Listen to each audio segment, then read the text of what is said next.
This is about General McCulloch's question about several things. One was where was he actually killed, and what was he doing riding around out in the open by himself when there was a possibility of riflemen being near there. Well, in the first place, it's kind of unclear where McCulloch was actually shot. The early maps have it on the other side of what is now Highway 72, in some land over there that, as I understood, the park had acquired because he was killed there. And now they seem to be talking about him being killed somewhere on the park. So either way, it was over in there somewhere. But he was out riding around trying to get some information on what the battlefield was like. After his troops had overrun a bunch of Union soldiers and pushed them back, he wanted to see what he was going to have to deal with. And he rode out there in range of some Union riflemen. Now, the first indication of distance on McCulloch was that he was shot at a distance of about 212 yards. Now they say he was shot at a distance about 50 yards, and I'm not sure which is which. One thing about these things, there's no real record on them except what they have people have written down, and so you can't always tell. But either way, you have to remember about McCulloch. He had fought through the Indian Wars in Texas. He had fought with the Texas Rangers, and the longest range that you could expect from a musket was about 50 yards.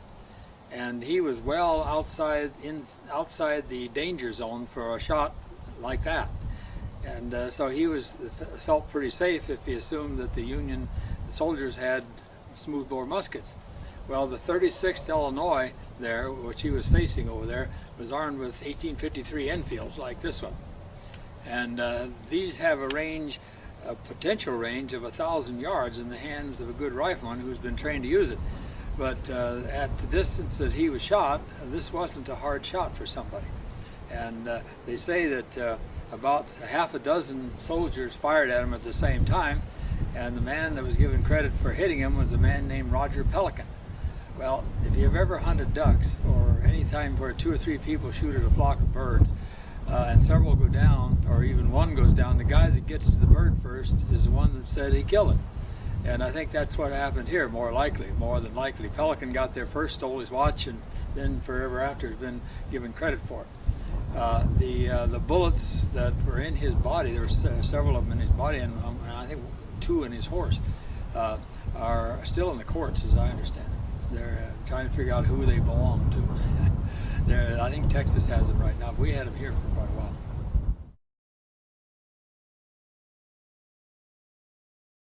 It was cold morning, and he'd been on the road for a long time. He wasn't a young man then, and your mind doesn't work very well when it's cold, and he could have just been out riding around and not thinking.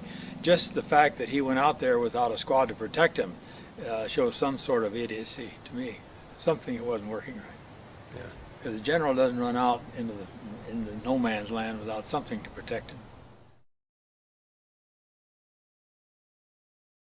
Okay, this right here is an Enfield rifle. It's a copy of the first rifle barrel to be used in the Civil War era here. Britain had been using these for quite a while, but this was what the 36th Illinois was armed with, and they fired, besides the gunpowder, they fired something called a mini ball, which you can see most anywhere now. It's not called mini because it's small. It's called mini because that's the name of the guy that invented it, Manet, and he's a Frenchman. But this has something on the back called a sabot, which expands into the rifling as the pressure from the powder comes into it. And our mini ball was not nearly that good because the British would fill this concave area back there with a wooden plug or a clay plug. That assured the even expansion of the sabot into the rifling. With this type of a bullet and a trained rifleman, shots of 1,000 or more yards weren't that unusual. And I've fired this one for a record, you might say. I can hold 5 shots inside a 7-inch circle at 100 yards with it without any particular trouble.